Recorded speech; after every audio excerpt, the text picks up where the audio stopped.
Alhamdulillah wahdahu wassalatu wassalamu ala man la nabiyya ba'da wa ba'du. Assalamualaikum warahmatullahi wabarakatuh.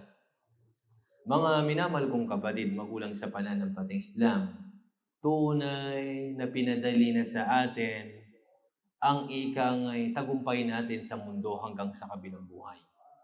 Ipinapakita sa atin ang aral mula sa Quran, ahadith ng mahal na propeta kung paano tayo magtagumpay. Tulad na lamang ng mga katanungan na kung saan isa sa napakagandang ika nga dapat pagganda ng isang tao na siya'y tatanungin unang-una sa kanyang sala, sa kanyang sambayang. In the day of judgment, isang hadith ng mahal na propeta Muhammad sallallahu alaihi wasallam, awwalu ma yuhasabu bihi al-'abdu yawm al-qiyamah as-salah. Fa in saluhat faqad aflaha wa anjah. Wa in fasadat faqad khaba wa khasir. Sa isang hadith ng mahal na propeta, una ikang lilitisin sa mga gawain ng isang alipin sa kabilang buhay, walang iba kundi ang sala.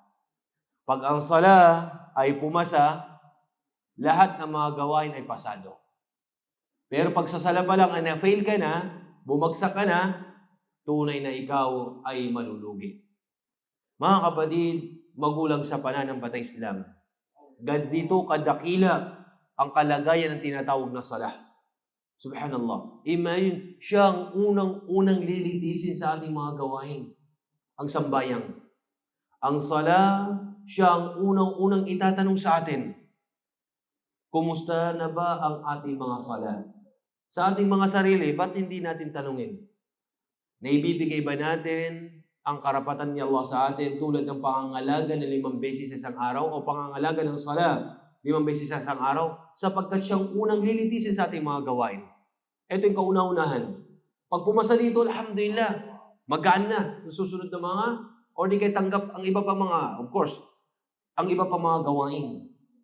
Kaya ito yung kumbaga timbangan para tanggapin ni Allah ang ating mga deeds.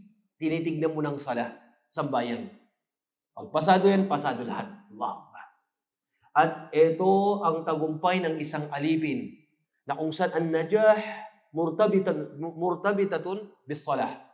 Ang tagumpay ay konektado sa tinatawag na salah.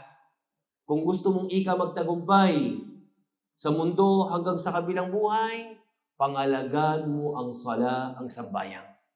Kaya gaano man tayo kaabala sa ating mga trabaho, sa ating mga pag-aaral, sa ating business, wag nating kakalimutan ang sala ay siyang unang-unang itatanong sa ating mga gawain.